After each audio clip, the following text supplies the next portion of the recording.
বিভাগীয় প্রশাসকের চেয়েও ক্ষমতাধর উপজেলা বিএনপি?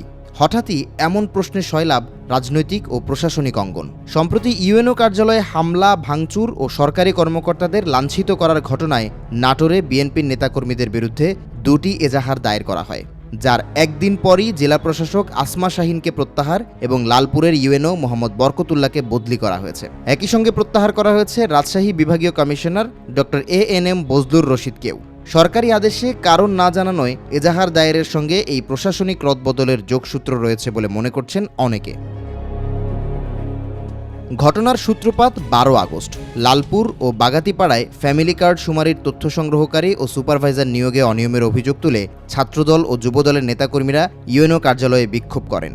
অভিযোগ রয়েছে এক পর্যায়ে কার্যালয় ভাঙচুর, সরকারি কর্মকর্তাদের লাঞ্ছিত এবং সাংবাদিকদের মারধর করে মোবাইল ও ক্যামেরা ছিনিয়ে নিয়ে ধারণ করা ছবি ভিডিও মুছে দেওয়া হয়। এ সময় 2 ইউএনওকেও অবরুদ্ধ করা হয়েছিল।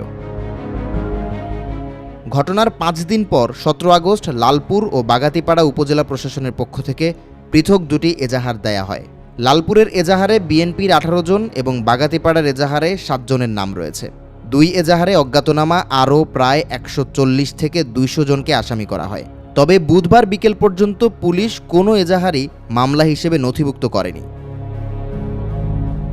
এর পরদিন মঙ্গলবার রাতে জনপ্রশাসন মন্ত্রণালয়ের পৃথক প্রজ্ঞাপনে নাটোরের ডিসি আসমা শাহীনকে প্রত্যাহার করে পরবর্তী পদায়নের জন্য মন্ত্রণালয়ে ন্যস্ত করা হয়।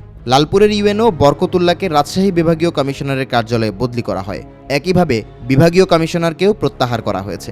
তবে ডিসি ও বিভাগীয় কমিশনারের আদেশে কোনো কারণ উল্লেখ করা হয়নি।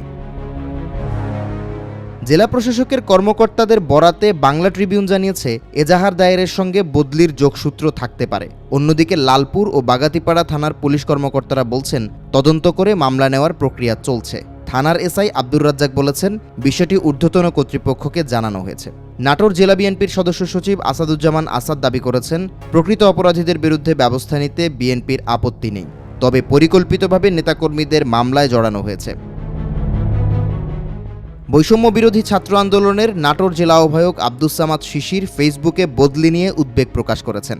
আর সুজনের নাটোরের সাধারণ সম্পাদক বুলবুল আহমেদ বলেছেন, সরকারি দলের নেতাকর্মীদের বিরুদ্ধে মামলার করার কারণে যদি কর্মকর্তাদের বদলি করা হয়ে থাকে, তবে তা আইনের শাসনের জন্য চরম ঝুঁকিপূর্ণ। প্রতিবেদনের শুরুতেই প্রশ্ন করা হয়েছে, এখন সরকারের উত্তরের অপেক্ষায় জনগণ।